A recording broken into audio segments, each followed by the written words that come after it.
vinny.co.uk.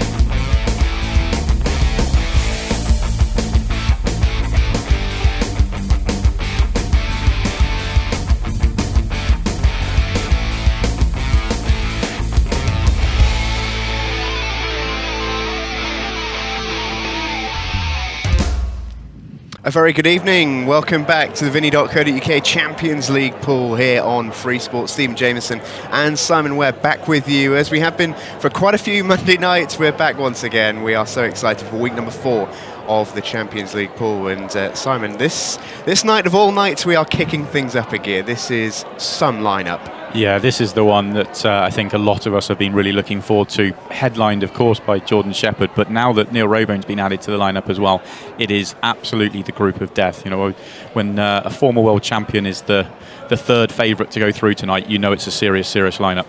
Yeah, it really, really is. And, you know, we'll take a look at that lineup in the moment as we head into the arena. We're almost ready to get going with tonight's Champions League pool. But we've got two, obviously, headline names there, one being Neil Raybone, one being Jordan Shepherd, two players who are probably very familiar to people who've watched pool a lot on Free Sports over the last couple of years. But the other two players want to mention as well. We've got, you know, a world semi-finalist in Brian Halcrow, multiple tour winner as well, and a former world champion in John Rowe. It is the group of death, this one.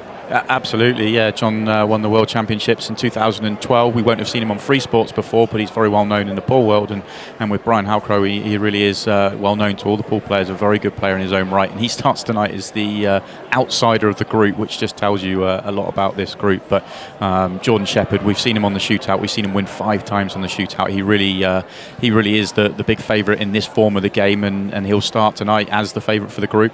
Yeah, big favourite, but it's so much competition and almost impossible to tell which way it's going to go. We've seen that so far. Some big names already eliminated, some big names, of course, already through to the quarterfinals. That's the aim of the game tonight. 4 players all play each other once, and whoever's top of the group at the end of the night will advance through to the quarterfinals. If scores are tied with points, we will go to a 6-red shootout.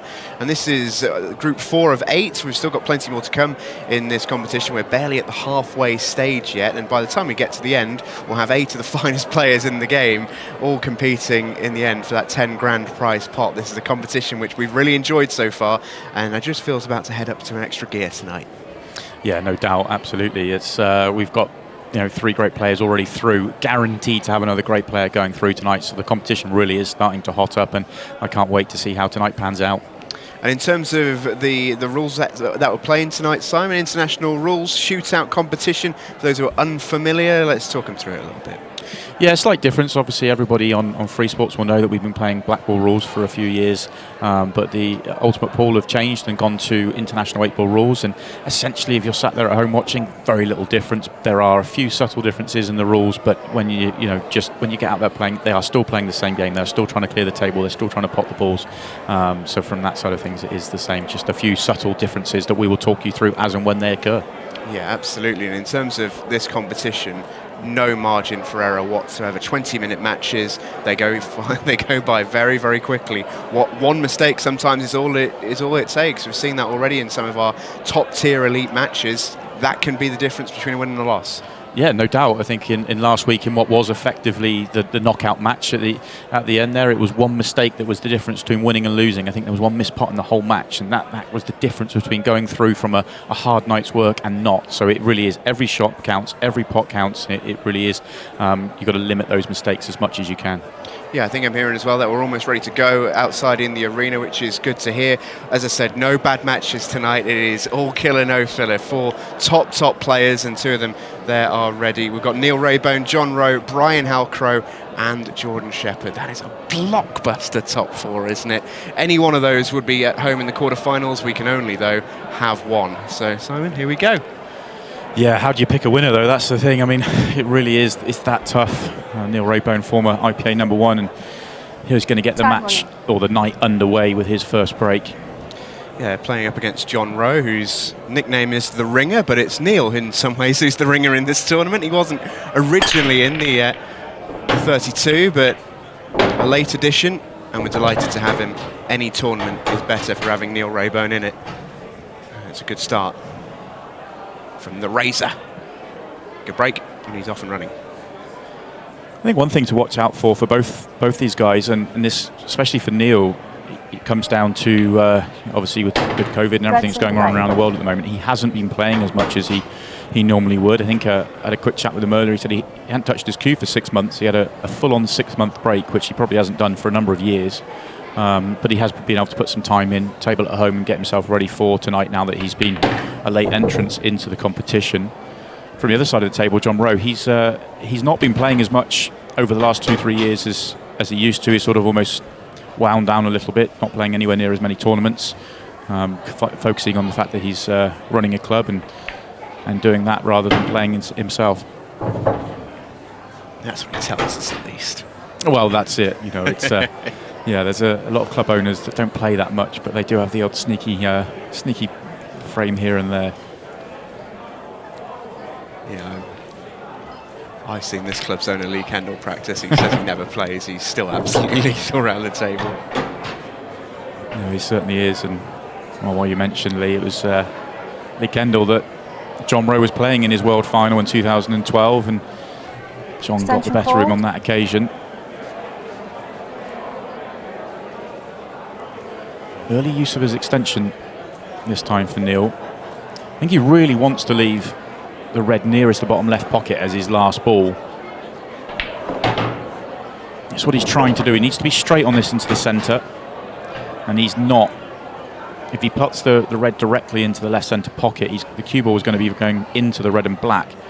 If he's confident, he could take the double on, because that guarantees the finish. Yeah, how's your confidence? There you go. I say guarantees the finish. If it goes an extra, well, I think he's possibly just about okay. I was thinking if it goes an extra inch, he can drop it in and doesn't have to move the black. But he could still do that. Just pinch the pocket a little bit.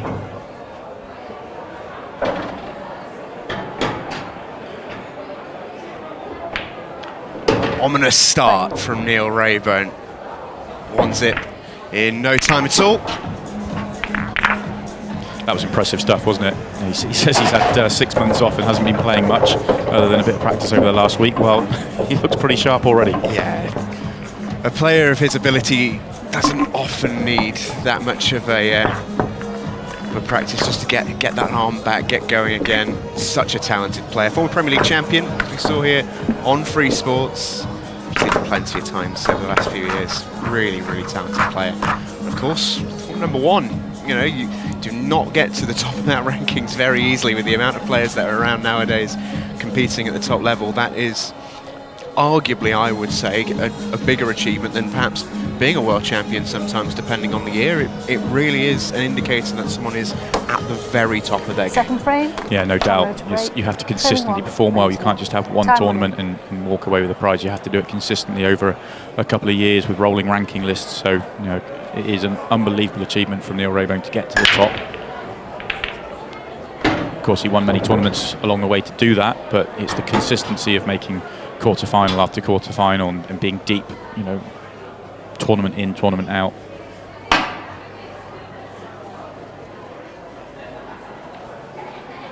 So John's made a ball off his first break, which he'll be pleased with. Extension He's going call. to call his extension straight away just to survey the table here. It's not the easiest lie for him. Just trying to figure out his first shot. Typical, really. He's got a pretty good spread down the bottom of the table, but his first shot was the most difficult, and so it's proved.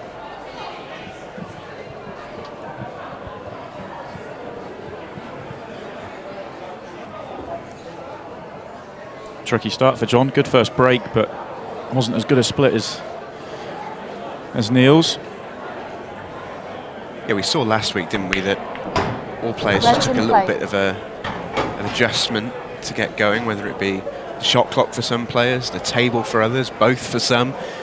Just took a little, probably all of them took the first match really just to dust the cobwebs off, but Neil's come straight out here, hasn't he? All guns blazing.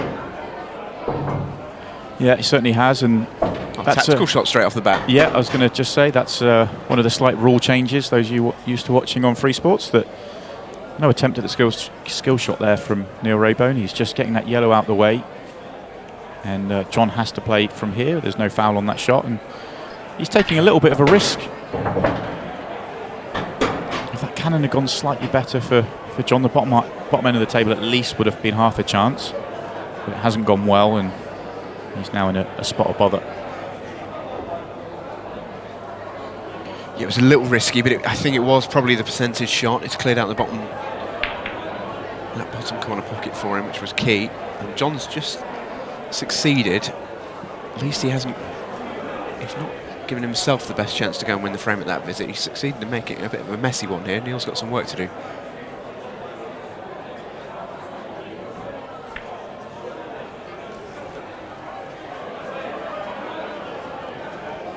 Yeah, just opening it up a little bit. Try and nudge the red on. Whilst leaving not a lot for John, although John has a couple of half chances here. The yellow by the black is going to stop him from really wanting to be aggressive. And as we've already seen, taking a pocket, which would have been half in his mind with the yellow down to the bottom left-hand side, isn't as big an advantage with the ability to play the skill shot or just to clear it out the way. So you have to sort of guard against that at times. Yeah, to be totally clear, for those viewers not too familiar, you can pot your opponent's ball as long as you essentially play a legal shot. You've got to play your colour first. You can pot the opponent's ball. It's not a foul, it's just a loss of turn, as any regular safety shot or miss shot would be. Neil's used it to good effect there initially, but John has made this difficult. If this goes though, Neil could be in business. He's just going to take his time. Yeah, his next visit is the one where he feels he can go on the attack. Yeah, I was just going to say there's just two problem balls for Neil, and what he's trying to do there is nudge that yellow further away from the path of one of the yellows in the middle of the table, so that goes to the bottom left. That cuts down one of the problems, so that his only problem then becomes the 8 ball. I don't think John will be too pleased with that one. Wanted that yellow to go back to where it was before and almost sit on top of the yellow nearest the pocket. Again, Neil happy just to take his time. He knows he's in front in this frame. Not in terms of points or necessarily balls, nothing tangible, but in the safety battle he knows he's in front, he knows he's winning. He knows John's in a bit of bother. Once again, not a foul. It's a legal shot. Just looking at Neil's previous shot, for me, he's not going for it because of the 8 ball, but looking at it, I'm wondering how he's going to try and open up the 8 ball.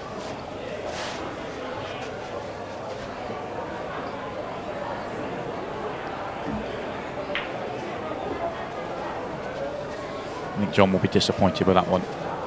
Hasn't covered the path of the reds on the cue ball's nearest to. Can't pot it this visit, but Neil's just edging closer here, isn't he? Right now, the only ball he's got a slight issue with is black, and he's got the red right next to it to be able to move it if need be. John has to make something happen, and it's difficult for him to do so.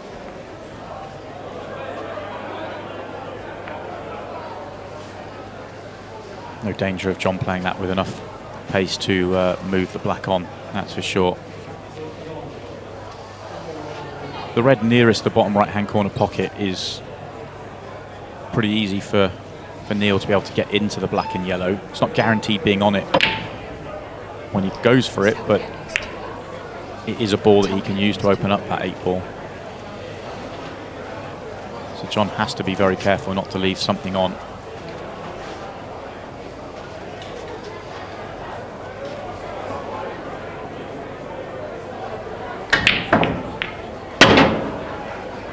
He tried the aggressive route. Tough shot to play into the middle at that sort of pace.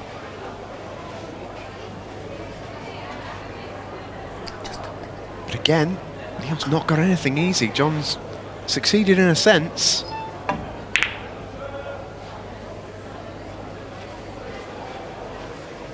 frame looks a bit more even now. John really wanted to get rid of that red over the bottom right-hand corner because that was the ball that was going to make it, or the easiest ball to get into the 8-ball as a cannon. So it's harder for Neil to be able to play the aggressive shot he wants to whenever he decides to go for the finish. I just get the sense now that John's not a million miles away from doing that now. Might just have forced Neil's hand. I think he might have done. How's he potting the black, Simon? I was going to say, now he's going for it. The question comes down to that 8-ball. What does he do? It looks a little bit too far away from the pocket to be able to play the red off the black, which can be an option, but it would be, well, to me it looks to be an inch or so too far away from the pocket. So has he got the perfect angle just to top through? Oh, he did try and play it off the black. Oh, it was nearly the end of the frame as well. You can see on this replay, he's trying to make the red off the black. Just caught the black just a fraction thin. As I said, the 8-ball being a little distance from the pocket just made that trickier. It may well cost him the frame. John Rowe's staying power in this frame has got him a shot at tying the match up. Just goes to show, doesn't it? For long periods of this frame, it looked like he was battling the tide, clinging on.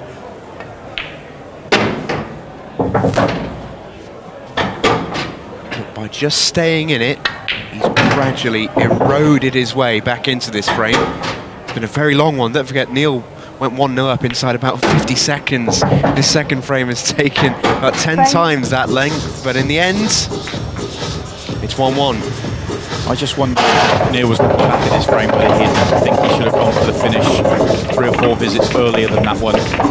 Okay, it still wouldn't have been certain, but I think it might have been easier for him. This is John the Ringer Rowe's profile from Peterborough. Fantastic record, national amateur champion as well as a W.E.P.F world champion back in 2012. Also on the team event on the world side of it, which is no mean feat either. Really stellar record. Yeah, incredible record, really. And the one line there as a pool player that really stands out is that world champion line. Anytime you're winning a world title, that is something to really be proud of, and every pool player wants to do. What I found quite cute in a way from John is when asked to provide his information for statistics and for all that malarkey ahead of this competition, he just listed it as W.E.P.F singles winner. Yeah, he may be the most... That's so humble, isn't it? Yeah, the most, I was going to say, trying to find the right word, but humble world champion, really. Yeah, just didn't really want to mention it or talk about it. If I, for example, not that it would ever happen in a million moons, but if I were, for example, to win the W.E.P.F singles championship, you could bet your life that every man in his dog would know that I was the world champion. Oh, absolutely. I think I speak for most people in that sense. Yeah, I'd have it on. You know, the amount of times you tell me that you were top 16 ranked for many years, you know. Oh, I wish, but no, but you really would, though. It really is something to be very proud of.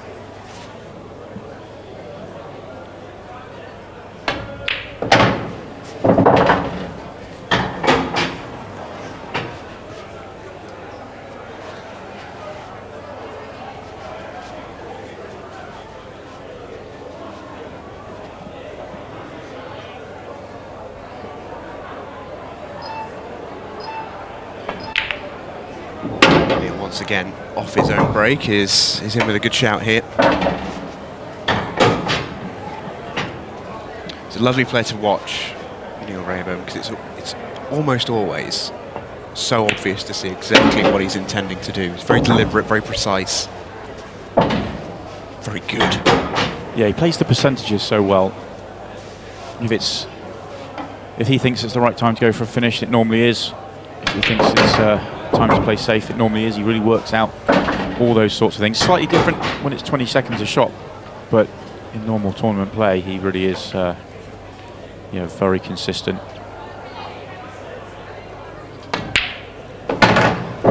pretty consistent. Two breaking finishes. Impressive stuff from Neil. Yeah, can't say much fairer than that for Neil Raybone. 2-1 in front.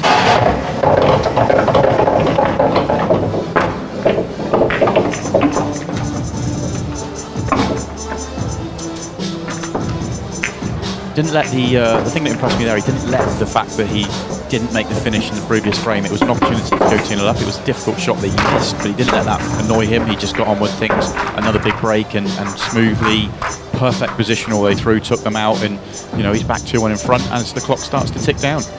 Yeah, it's been a great start for Neil Raybone in difficult circumstances, of course. A very strange tournament that he wouldn't have been very used to playing, of course. He didn't play with us in the shootouts last year. He's used to playing in front of a bit of a crowd, a weekend event. This is all very, very different, and he's adapted to that.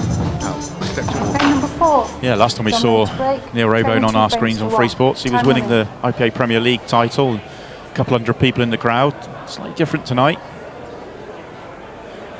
It's good to see him back on our screens, that's for sure. Hammer of a break from John Rowe, so open things up in this fourth frame. Just under 7 minutes remaining. Just worth pointing out, actually, with the point made about the difference between this and a regular event. Plenty of protocols have been put in place so that we can continue this week. Obviously, with the national restrictions put in place since we were last on air. Only about 10 or so people in the whole building putting this show out, including the players and the referee. And everyone was tested earlier on. Very pleasant experience, as those of you who've had one will know. Results back, everyone all clear, good to go. And all the regular restrictions on distancing and face coverings, etc., being as applied as best we can. Yeah, all players get separate areas of the club to practice in. And yeah, it's quite impressive actually that the organisers are really having to follow all the government guidelines, working with the local council, the local police, making sure that everything we do is absolutely as it should be. And everybody is as safe as they need to be. This has been brilliant stuff from John Rowe. Yeah, just having a look at this final shot, I think he's okay angle-wise, just a hold for the black. I thought for a second he'd left it a little bit thick. He's all right. He's on course for 2-2 here. Well, his first frame off the break was iffy. It was patchy.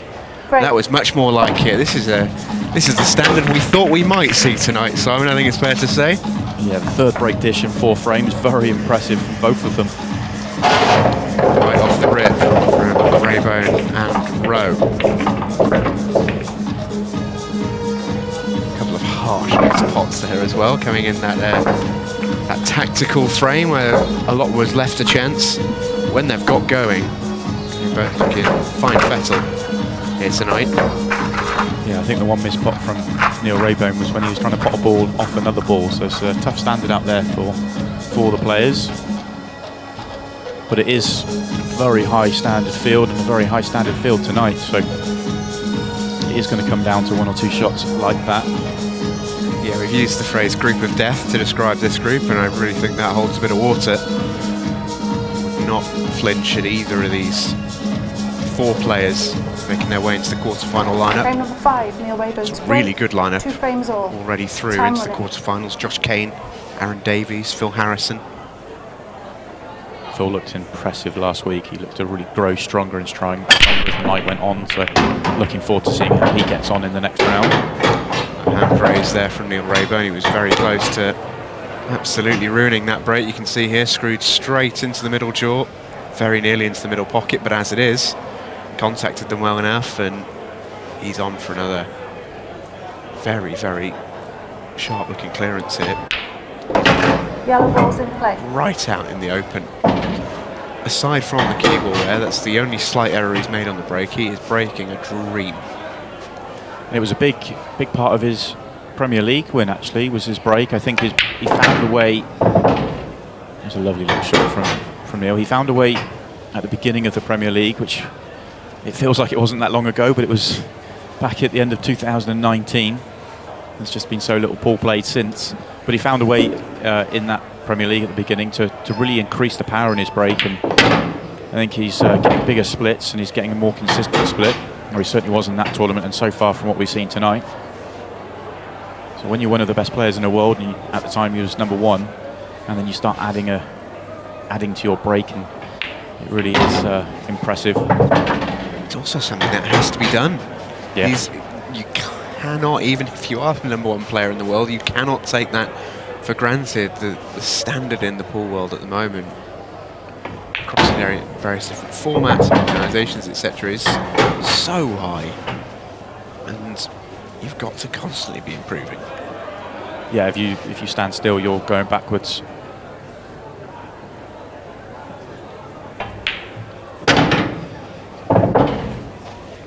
Just wondering, it looks a little thin for me. I think the natural path of the cue ball is going to be going close to cannoning into the 8 ball, which isn't ideal. I think he'd rather play on it. Pot's fine. Where's the black? That is not ideal. That is not ideal. I don't think he can get to enough of that 8 ball to make it in the top left. Certainly doesn't go in the top right. Red in the way, and there's no other pocket. So if he can't, then I don't know how he even gets this going close to a pocket. Oh, I tell you what. Some effort. That'd have been an amazing shot, wouldn't it? It's a great go. It really is a great go. That's incredible. Any feather on that little red and it's going in. What an effort. But now that it's not gone in, John Rowe has become a big favourite for this opening match. Yep. Less than 2.5 minutes remaining. He would do well here, John, just to try and use up as much of this time as possible. Use the full 20 seconds on each shot. He's got a bit of work to do, mind, so he will have to do that on a couple of shots here. 2 reds on cushions. But the less time he can leave will benefit him. Well, it's John Rowe, who has the next break. Now, massive favourite for this opening match against Raybone. Oh, but you cannot miss that. He'll be annoyed because the previous shot, he left himself absolutely dead straight on the red to the top right-hand corner, and if he takes that on, it's very difficult to manoeuvre the cue ball for the next 2 balls, so decided to go for the double, and that's cost him the frame. Well, I mentioned he's got the next break. He may need it. He's still in the mix here, John Rowe, because of that. 1 minute 27. We will take the score at 0 when the clock strikes midnight. So still in with a shout, John Rowe. It's not all over for him just yet. Reminder, this is what we've had so far, and when you see some of the players that haven't made it through, that's when you really start to appreciate those who have. Really good players that have been eliminated. Top players who've made it through: Josh Kane, Aaron Davies and Phil Harrison, as I mentioned earlier. That is an all-star trio that have made it through so far. Quarter-final lineup is shaping up beautifully. It is, and looking at the 3 groups we've had so far, Aaron Davies, Phil Harrison both started as favourites for their group, but it's one thing being favourite, they had to play some really good pool to make it through, and they both did. Josh wasn't the favourite for his group, but it was a pretty even group, and he's managed to come through, and he did play the best pool on the night. I thought he looked phenomenal, actually, Josh. He did, yeah. A couple of little lucky breaks in his match against Rob Warren, but he did look and play very well on the night. Frame number 6, John Rowe to break, trailing 3 frames to 2. Right then, back to this first match of week number 4. 127 and ticking for John Rowe. Needs a ball off this break if he's to have a chance. He does have one. Now it's time to get the skates on. Can he clear this table in a minute and change and tie the match and take a draw away from his first game of the evening? It's going to be reds, and that first shot is handy. There's just enough room on the red below the 8 ball. That's the ball I'm looking at. But can he get on that without having to play a cannon into the 8 ball? He may need to nudge into it to stay on it, leave it for his last ball. 40 seconds. Very calm and composed around the table, John. Little short, wanted to be dead straight on this in the centre pocket. Delicate pot. He left it short. He has. And Neil Raybone will be able to see this out now.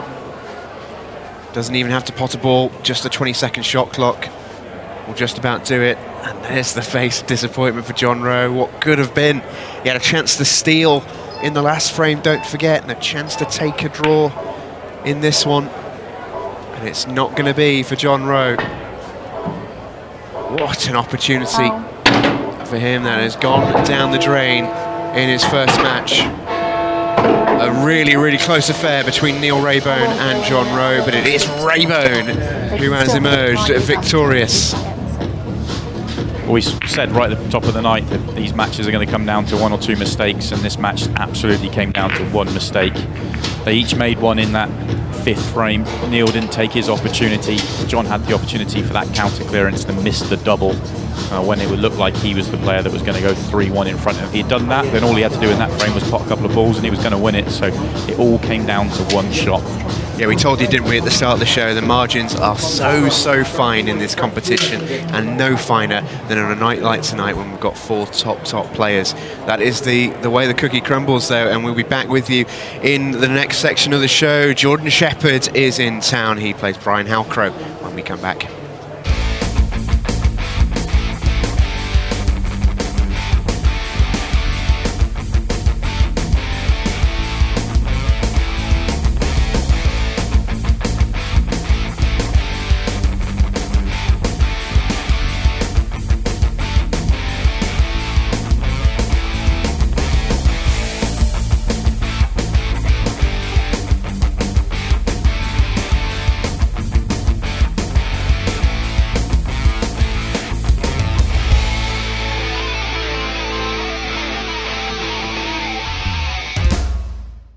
This programme is brought to you by Vinny.co.uk.